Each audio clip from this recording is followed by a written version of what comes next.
Ya, jadi tadi pemeriksaan itu dimulai sekitar setengah 4 sampai jam 9 malam gitu ya. Jadi kurang lebih sekitar 5 sampai 6 jam. Dan dari proses pemeriksaan itu seperti tadi saya katakan bahwa eh, Mas Res ya, klien saya itu memang ya harus saya tekankan ngomong apa adanya, sehingga nanti kebenaran formal maupun material itu akan terbuka. Dan ternyata setelah saya coba cermati, ini memang unsur politiknya itu cukup tinggi ya, unsur politiknya cukup tinggi, sehingga saya berharap teman-teman Bawaslu, teman-teman Sentra Gakumdu Kabupaten Wonosobo melihat ini secara utuh. Jadi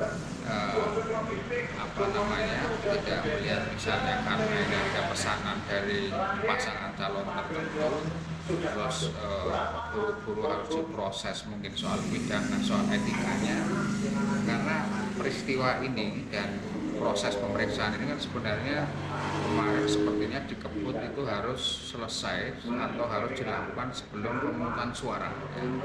Tapi karena hal itu tidak memungkinkan, terus Mas Riz ini juga mencari bantuan hukum pengacara pendamping dan kami yang dipercaya dari Kebumen, sehingga proses pemeriksaan memang kita minta setelah pemungutan dan penghitungan suara di tingkat TPS, karena kalau misalnya tidak, dikhawatirkan itu justru nanti mengganggu proses yang ada.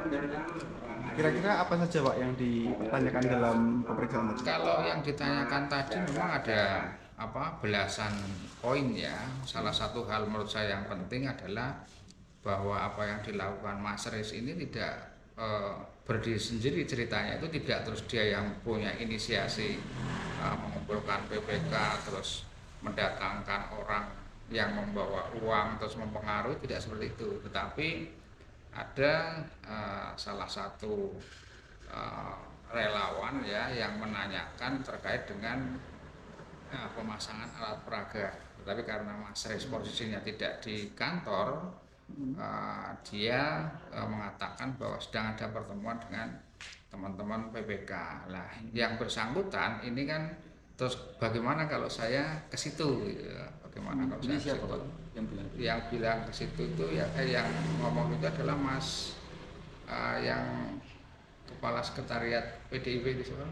Oke. Yang diajak ketemu, yang diajak ketemu. Ya, itu terus akhirnya kan datanglah ke sana tanpa diketahui banyak, dia memang membawa logistik dalam amplop dan itu tidak diketahui persis jumlahnya berapa, itu tidak diketahui, sehingga disitulah yang jadi dari kemarin itu sempat viral seolah-olah itu Mas Riz yang proaktif ya, terus memesankan pesan tertentu untuk memenangkan pasangan calon nomor 3 itu lewat penyelenggara pemilu yang ada. Berarti ada pihak ketiga di sini. Ya, saya melihat bahwa sebenarnya laporan ini kan jauh sebelum pemungutan dan penghitungan suara ya. Jadi patut diduga bahwa sebenarnya ini bagian dari intrik politik ya, untuk bagaimana mencari simpati, tetapi mengorbankan pihak yang lain, pihak tertentu. Sehingga kalau saya coba melihat sekarang potretnya ya seperti tim dari pasangan calon nomor 2 melaporkan pasangan nomor 3, tetapi karena di sini ada keterlibatan dalam tanda petik KPU ya, seolah-olah KPU terlibat, ini yang justru yang dilaporkan, yang dimainkan lebih lanjut adalah KPU-nya.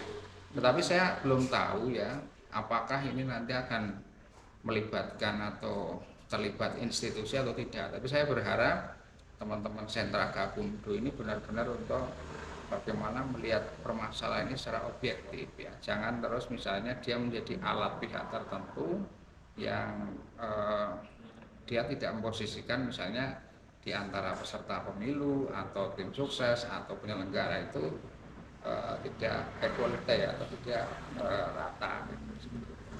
Pak, tadi kan disebut ada 11 poin penting dalam pemeriksaan. Ya. Boleh Sebutkan dong Pak. Saya tidak hafal, tetapi pertama kan kalau pemeriksaan kan terkait dengan sehat tidak mau saat mau diperiksa gitu ya, terus sejarah apa namanya eh, terlapor atau Mas Kris ini seperti apa gitu, termasuk di dalam penyelenggaraan pemilu. Terus yang berikutnya soal apa namanya kumpul-kumpul yang dilakukan 2 kali ya, yang di situ melibatkan